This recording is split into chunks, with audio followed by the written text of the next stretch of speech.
because at times you're thinking, am I crazy for doing this? But then in the very next breath, they'll say something that just melts your heart, and you're like, nope, I'm doing this for the right reasons. It's kind of a pay it forward type deal, in which the grace you receive is the grace that you give. Really, the system itself doesn't take care of kids. People take care of kids. At this moment in the state of Texas, there are roughly 28,000 children in the foster care system. This is an epidemic that is sweeping the nation. Although many are stepping in to help, there still aren't enough. These 3 men have set out to help these children in any way they can, no matter what. Austin Wright is the minister at the Nocona Church of Christ. He has been very involved in helping the children of Montague County. And you hear these stories on and on and on, but it's not even just the stories. I know from a personal standpoint that I could have very well been one of those kids. When I was born to a 13-year-old mother and an 18-year-old father who gave me up for adoption. I have no idea what life would have been like in that family, but I know what my life is now because my parents were concerned about children who needed help. You know, I substitute in schools. I go into these places. The kids are there. I know them. I know the kids because they come to our churches.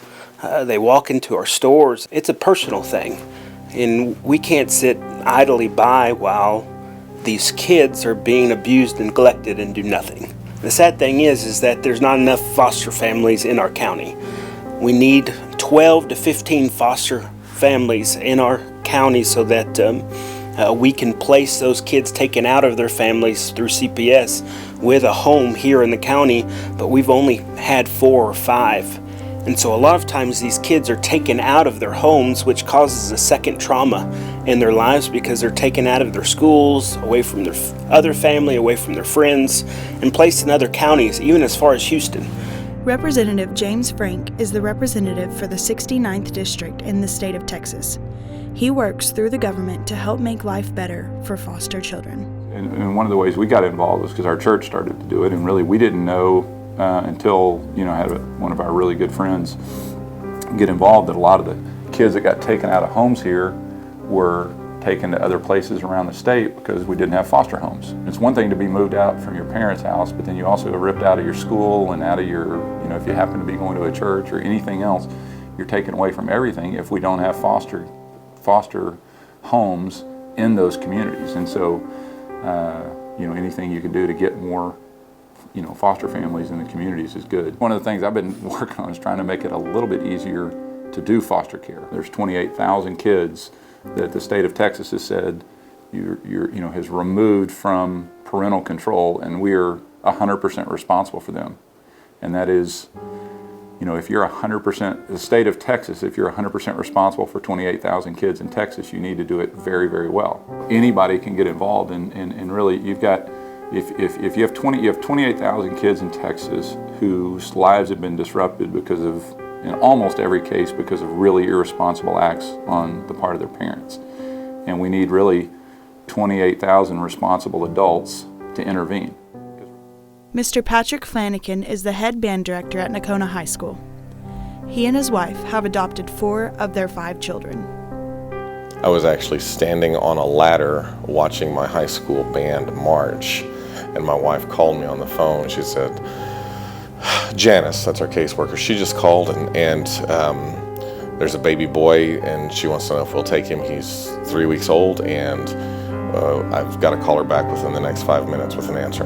And that was our first placement, was our little boy, who we have since adopted. While we were going through the training, there was a girl who was a little bit older than our biological daughter, and we went to our social organization office, World for Children office in Victoria, to meet this little girl. And these 3 little girls came in with their foster mom, and it's just very cute, very adorable, and we just fell in love with these little girls.